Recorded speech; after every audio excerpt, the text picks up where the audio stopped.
اس نے ڈرتے ہوئے نا خیمہ باہر لگا لیا، جہاں رات ہوئی نا، آدھی رات ہو گئی، 1-2 بجے سمجھ لے پہنچا مدینے، تو اس نے باہر نے خیمہ لگا لیا۔ بیوی اس کی امید سے تھی، بچے کی ولادت کا وقت قریب آ گیا، بیمار ہو گئی، اس نے خیمہ لگایا، بیوی اندر ہے۔ حضرت عمر فاروق گشت پہ تھے رات کو، ساتھ ایک غلام تھا۔ حضرت عمر فاروق رضی اللہ تعالیٰ عنہ کہنے لگے وہ آگ جل رہی ہے تھوڑی سی، پتہ کرو کون ہے۔ تو آپ کا غلام پتہ کرنے گیا تو بدو نے ڈانٹ دیا، کہنے لگے جاؤ تمہیں کیوں بتاؤں۔ حضرت عمر خود گئے، کہنے لگے مسافر بھائی بتا تو صحیح۔ کہنے لگا جی چھوڑے، میں آپ کو کیوں بتاؤں، میں کون ہوں، کیسے آیا ہوں۔ فرمایا خیمے کے اندر سے کراہنے کی آواز آتی، کوئی درد سے چیخ رہا ہے، بتا ہمیں بات کیا ہے۔ کہنے لگا جی میں فلاں بستی فلاں علاقے کا ایک غریب ہوں، امیر المومنین عمر فاروق سے ملنے آیا ہوں، اور رات ہو گئی ہے تو یہاں خیمہ لگایا ہے، صبح میں ان سے مل کے چلا جاؤں گا۔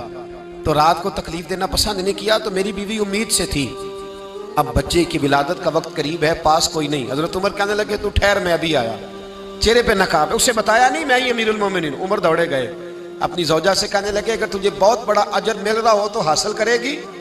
کہا کروں گی۔ تو کہنے لگے چل پھر میرے ساتھ، بہت بڑا اجر ہے، ایک دوست کے ہاں ولادت کا وقت ہے، ضرورت کی چیزیں ساتھ لے لو۔ اس عورت نے تھوڑے دانے لے لیے، گھی لے لیا، حضرت عمر سے کہنے لگی لکڑیاں اکٹھی کر لیں۔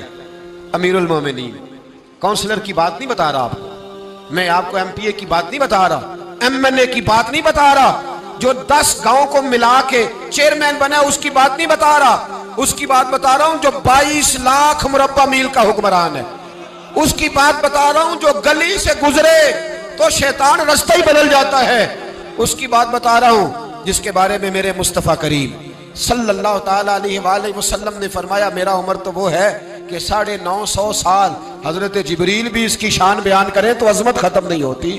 اتنا بڑا شخص۔ حضرت عمر نے لکڑیاں اکٹھی کی، اینٹوں کا روڑے لے کے چولہا بنایا، پہنچ گئے۔ آپ کی زوجہ کہنے لگی یہ تھوڑے دانے ڈالنے، گھی ڈالنے اور ایک لکڑی لے کے اس کو ہلائیں، تیار کریں۔ خود زوجہ اندر چلی گئی، حضرت عمر باہر پکانے لگے۔ وہ بدو کہتا ہے میں اس طرح کا ان کے ساتھ بہیو کرنے لگا جیسے کو کسی چوکیدار کے ساتھ نہیں کرتا۔ میں نے سمجھا یہ عمر نے چوکیدار رکھے آنے جانے والے مہمانوں کا، میں کبھی پانی کا پیالہ مانگتا، کبھی کوئی بات، عمر دوڑے جاتے، کبھی پانی لاتے۔ او مسلمانوں، او میرے رسول کے غلام عزیزو، حضرت عمر فاروق، وہ غلام کہتا ہے میں عمر سے کہتا، میں کہتا غلام پانی لا تو عمر دوڑ کے پانی لاتے، میں کہتا تجھے گھی پکانا بھی آتا ہے، پہلے بھی کبھی پکایا ہے؟ تو عمر فرماتے کوشش تو کر رہا ہوں۔ میں کہتا پہلے بھی کبھی تیری بیوی نے یہ کام کیا ہے؟ تو حضرت عمر کہنے لگے مجھے یاد نہیں، پوچھ کے بتاؤں گا۔ کہتے ہیں کیا رنگ تھا، کیا انداز تھا، کیا مصطفیٰ کی تربیت تھی، کیا انداز حضور نے سکھائے غلاموں کو، یہ کس طرح کا امیر ہے کہ یہ ہنڈیاں پکا رہا ہے، پھونکے مار رہا ہے، ایک غریب کے لیے، دیہاتی کے لیے جسے جانتے بھی نہیں۔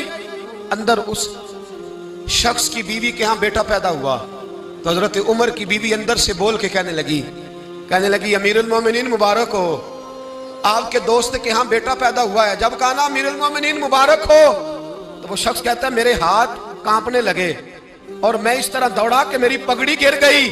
میں دوڑا تو عمر نے بلایا، کہا کدھر جاتے ہو؟ کہنے لگا آپ امیر المومنین ہیں، آپ امیر المومنین، آپ عمر ہیں، کیسر و کسرا جس کے نام سے کانپے آپ وہ ہیں، جسے مصطفیٰ نے دعا مانگ کے اللہ سے مانگا وہ والے عمر ہیں آپ، جس کے لیے علی المرتضیٰ فرماتے ہیں میں روز دعا کرتا ہوں وہ والے عمر ہیں، جس کے بارے میں ابوبکر صدیق نے فرمایا تھا کہ میں اللہ سے کہوں گا مولا جو تیرے محبوب کی امت کے حق میں سب سے بہتر تھا میں اسے خلیفہ بنا کے وہ والے عمر ہیں۔ عمر امیر المومنین کی بیوی وہ تو خاتون اول ہوتی ہے، وہ تو ملکہ ہوتی ہے، اور تیری بیوی دائی بن کر ایک غریب کے بچے کے پاس بیٹھی رہی ولادت کے وقت۔ عمر امیر المومنین ہو کے تیری داڑھی ساری دھومے سے بھر گئی تو ڈیوٹی کرتا رہا۔ تو سیدنا عمر رو پڑے اور اس بدو کو سینے سے لگا کے کہنے لگے تجھے پتہ نہیں تو کہاں آیا ہے، اس شہر کا پتہ ہے؟ اس نے کہا حضور کہاں آئے ہوں؟ فرمایا یہ میرے نبی کا مدینہ ہے، یہ مصطفیٰ کا مدینہ ہے، یہاں امیروں کا استقبال نہیں ہوتا، یہاں غریبوں کے استقبال ہوتے۔ یہاں حضور نے اس اسٹیٹ پہ میرے رسول پاک نے وہ والا رنگ دیا ہے کہ اب غریب سر اٹھا کے جینے لگے ہیں، اب مزدوروں کو عزتیں ملنے لگی ہیں، اب یتیموں نے سر اٹھا لیا ہے کہ ہمارا کوئی سننے والا